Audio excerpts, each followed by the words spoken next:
can't believe we're already on week 7. I hope you are sticking to the program and going through the lessons, the homework, and working in the chart so you're getting comfortable, right? There's one thing to watch it, but to actually understand it and be doing it on your own is a whole different story. So I really hope you're taking the time to get in the charts, and that's why we're only doing one video a week now, because I want you to actually have time and do the work. So week 7, 1, 2, 3, 4. This is going to help you just really unlock just that last little piece to give you confidence in the market. For me, it was just like I knew everything I already taught, right? And the way I walked you through it made it make more sense, easier for me now.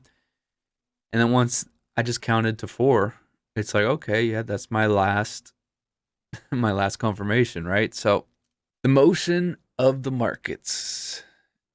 This helps you know when price is ready to move. Example for a bearish market. So leg 1 creates a lower high. I guess I got to do one at a time. Leg 2 creates the down range. Leg 3 retraces back.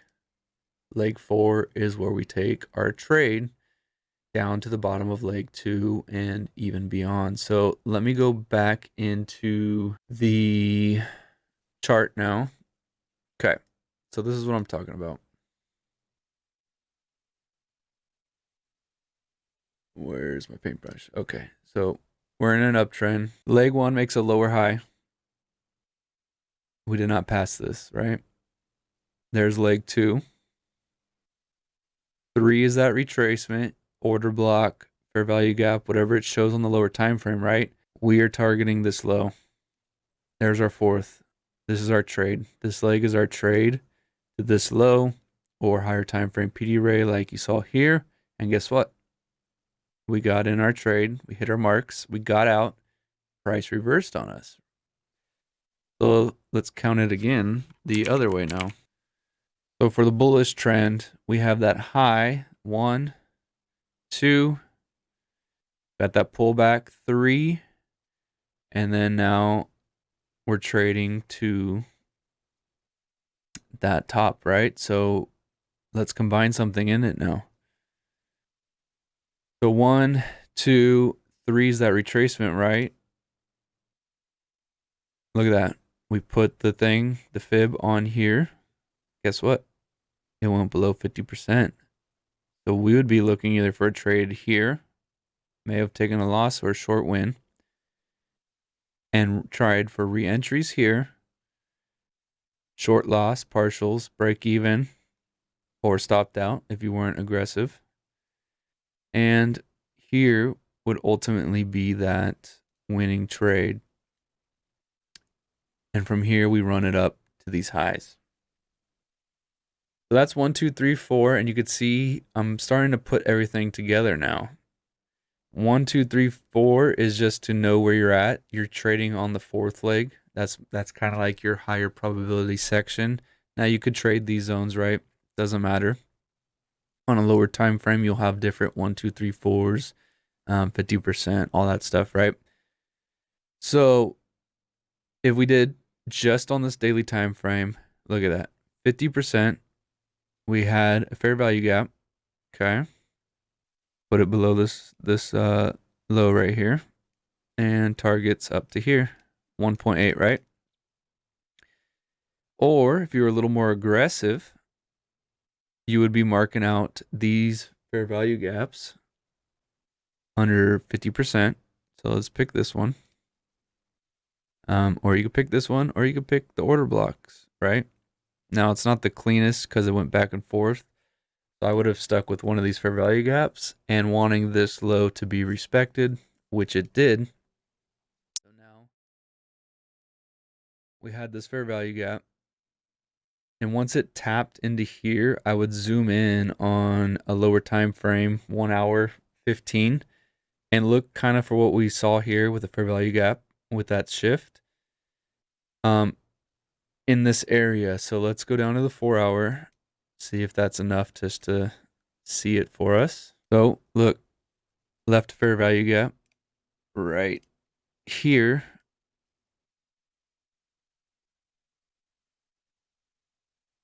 Could have taken something like that, right?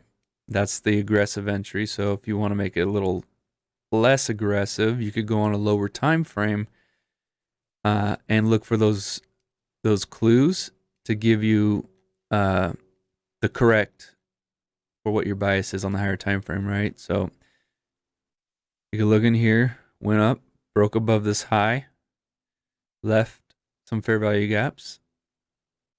Could have entered on this one right here, which would have given you just a little better fill.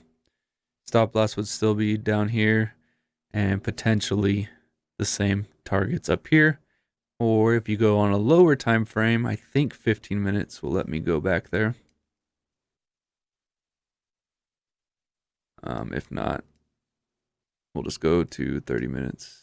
Yeah. All right. We're not going to be able to get back there far enough. So 1 hour is the closest we could go. So as is, that would be the setup. Breaking over this high, fair value gap within this range. So where the price shifts, we want a PD array below it because we know price will come back a little bit. Sometimes it doesn't, but when it does, it gives us a better price, better risk to reward, still good high probability, therefore making us more profitable in the long run by waiting for price to come back below versus just buying that breakout, because you could get faked out as well. So yeah, that's 1, 2, 3, 4. And again, if you go on the lower time frames, you could find like continuation. So we're on the 1 hour, right?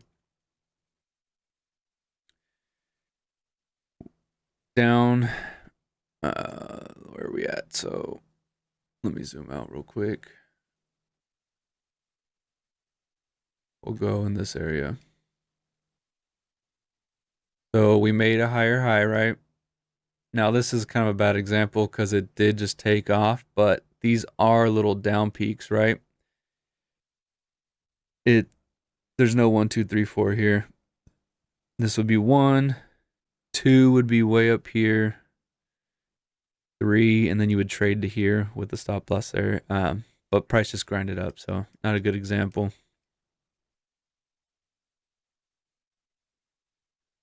Okay, so down, down, made a higher high. So 1, 2, 3, did not go below this. So now here's our trade up to this range. Here's our fourth leg. 3, 2, and 1, because that's the new higher high. This would be a trade right there. Or just a setup confirmation type and letting you know, yes, we're going to be going this way. Let's see if we can get one more before we end this video. I'm just kind of going to a random time. Okay, here we'll stop. So higher high doesn't really work out too well. We could do a lower high, so that one. So 1, 2, 3, never broke above. Very close though. And where's our target? This low. So we're going to go down in time frames and find a trade that'll get us down to here. So like I said, it's not a setup in itself. If you could go from the higher time frame down to the lower time frame and have everything work together, that's when this confirms it. Like, yes, we did not create a new high. We have our legs. The third leg did not break our first leg. So fourth leg probability should be coming down to here, right? Then we go down, find a market structure shift here somewhere, right? When it goes down below, get in on a trade somewhere here, and then take it down to here. So that's it for this week. Again, keep going back into the charts and putting everything together. And you'll start to see which pairs. So if you're in like the discovery stage and you're not actively trading, even if you are, try this exercise on different indexes or pairs, whatever market you're trading, and you'll start to see which one kind of plays out and is easier for you to see. Like right here looks like a bunch of nothing, right?